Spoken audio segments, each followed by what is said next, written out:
সরকারি চাকুরিতে কোটা বাতিলের দাবিতে ক্লাস পরীক্ষা বর্জন করে আন্দোলন করছে শিক্ষার্থীরা। বাংলা ব্লকের কর্মসূচির শেষ দিন সোমবার দাবি আদায়ে সরকারকে সময়ও বেঁধে দেন তারা। সচিবালয়ের নিজ দপ্তরে শিক্ষার্থীদের এ পদক্ষেপকে ইতিবাচক বলে মন্তব্য করেন আইনমন্ত্রী আনিসুল হক। আজকে দেখছি যে একটা ইতিবাচক পদক্ষেপ তারা নিয়েছেন, আমি এটাকে সাধুবাদ জানাই এবং তারা যদি এবং তাদের বক্তব্য এখন তারা আদালতে দেবে এবং আমি আশা করব যে যেহেতু তারা আদালতে যাওয়ার সিদ্ধান্ত নিয়েছেন তারা আন্দোলন উইথড্র করবেন।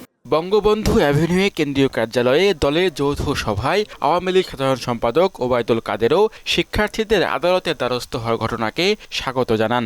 তাদের আইনজীবী কোর্টে প্রতিনিধিত্ব করবে, তাদের কথা নিশ্চয় কোর্ট শুনবে।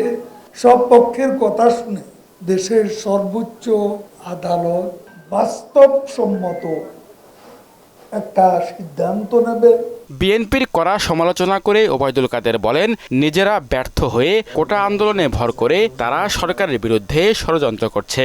নিজেরা আন্দোলনে ব্যর্থ, হেরে যাওয়ার ভয়ে নির্বাচনে যায়নি।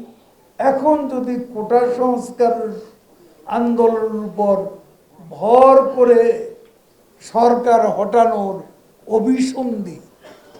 দুরভিসন্ধি বাস্তবায়ন করা যায়, সেটা হলো তাদের লক্ষ্য। কোটা এবং পেনশন স্কিম আন্দোলন নিয়ে দলীয় নেতাকর্মীদের সজাগ থাকার আহ্বান জানান আওয়ামী লীগ সাধারণ সম্পাদক ওবায়দুল কাদের। সারা বাংলাদেশে এই রাজধানীতে সর্বত্রই আমাদের সাবধান থাকতে হবে। শামীমুজ্জামান চৌধুরী, মোহনা সংবাদ, ঢাকা।